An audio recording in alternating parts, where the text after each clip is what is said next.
Look at this beautifully crafted car from early 60s. Doesn't it give you a GT40 vibe? This is the Lola Mk6 GT, and there is an uncanny resemblance between these two cars. Let's go back to the 1964 Le Mans, when the battle between Ford and Ferrari became the highlight of the event. We have all seen Ford vs Ferrari, the story of how Ford felt insulted by Ferrari's last-minute withdrawal. Enraged by Enzo's blunt rejection, they were determined to beat Ferrari on their own sacred ground. And boom, they had a car ready for the war, the Ford GT40. The missing link of this story is in its iconic design. Where did Ford, a newcomer to endurance racing, find the blueprint of a Ferrari killer? They had the money, but no experience. What they did know was simple. They had to beat the prancing horse. The GT40 was born to take revenge, and its resemblance to Lola Mk6 GT is no accident. In fact, it would have never looked the way it does if not for this car.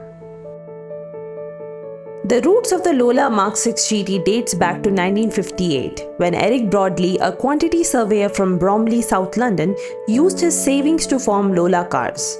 His first creation was the Lola Mk1, a small sports racing car powered by a Coventry Climax engine making around 80 horsepower.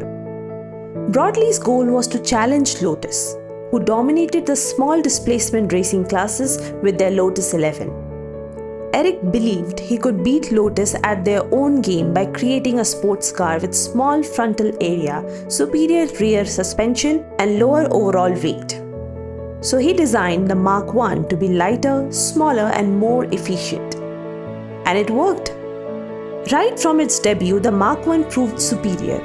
It became the first car to lap Brands Hatch in under a minute, and soon it was winning races across Britain and Europe. By the early 60s, Mk1 had class wins at Goodwood, Sebring, and Nürburgring. It established Broadley's reputation as one of the most innovative designers of his time, and it proved Lola cars could stand toe-to-toe with giants. After the success of the Mk1, Broadley naturally aimed higher. Lola ventured into bigger motorsport arenas like Formula 1 and even junior single-seaters, but none of those projects matched Mk1's breakthrough. By the end of 1962, Lola had tasted both success and failure, and Broadley was not ready to retreat. Instead of going back to small sports car, he aimed for something far bolder, a mid-engine GT prototype for Le Mans, and that leap became the Lola Mk6 GT. It was built in just 3 examples between 1962 and 1963, but it carried an idea far bigger than its tiny production run. At its heart sat 4.7-liter Ford V8 mounted behind the driver. That made it the first GT car to combine a mid-engine layout with a large displacement V8, a configuration that until then belonged only to single-seater sports car or smaller GTs. Technically, the Lola Mk6 GT was breathtakingly advanced for its time. Unlike the front-engine Ferraris and Astons, it featured an aluminum monocoque chassis. Its big Ford V8 wasn't just bolted in, the engine and gearbox acted as a part of chassis itself, a technique that did not reach Formula 1 until 4 years later when it was adopted by the Lotus 49 in 1967. Despite having 400 horsepower engine, the Mk6 was so tightly packed that its wheelbase was shorter than Lola's own Formula cars. It was radical and futuristic, and it proved that Eric Broadley was years ahead of the curve. But racing is the ultimate judge. The prototype's debut at Silverstone in 1963 revealed both promise and fragility. Eric Broadley lined up John Surtees, Ferrari's star driver, to race it. He tested the car in practice, but before the race, Ferrari's team manager Dragoni stepped in and withdrew permission, thus stopping him from driving the Lola. The reason was straightforward. Ferrari did not want their lead driver showcasing a rival GT prototype's potential in public, especially one that might compete against Ferrari at Le Mans. The decision was late and controversial, leaving Lola scrambling. In the end, Tony Maggs, who had never sat in the car before, was rushed into the cockpit.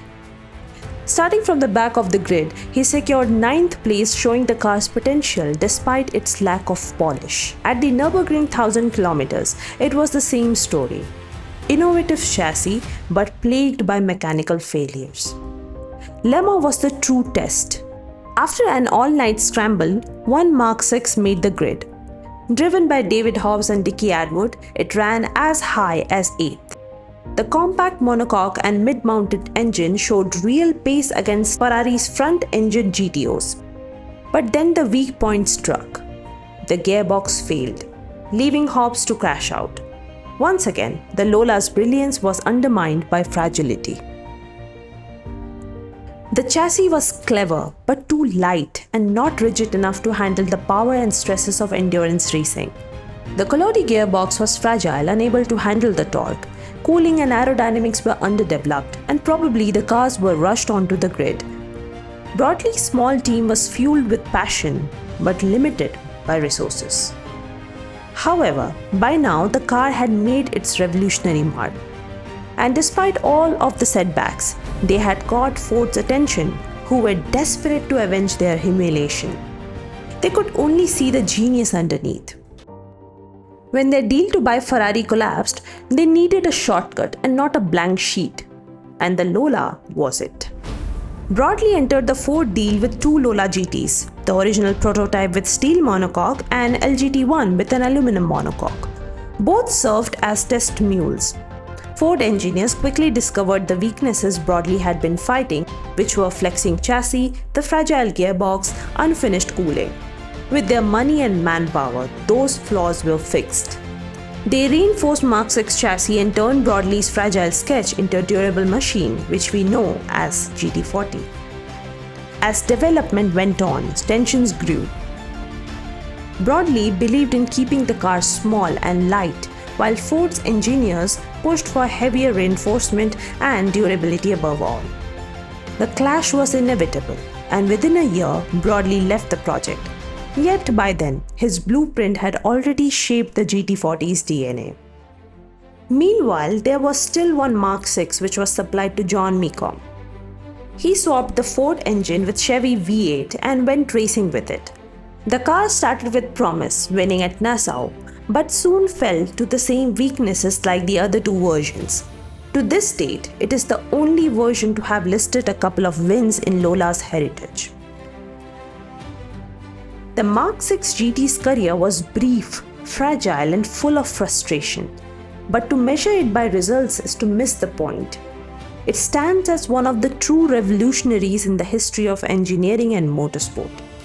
What Eric Bromley created was a car ahead of its time, who dared to reimagine what a grand touring car could be. The GT40 may be the car that history celebrates, the one that beat Ferrari and conquered Le Mans, but it was the Mark 6 GT that showed the way. It never became the winner it deserved to be, but that was never its role. It was the spark, the car that proved vision could outshine resources, and that innovation could come from the smallest of teams.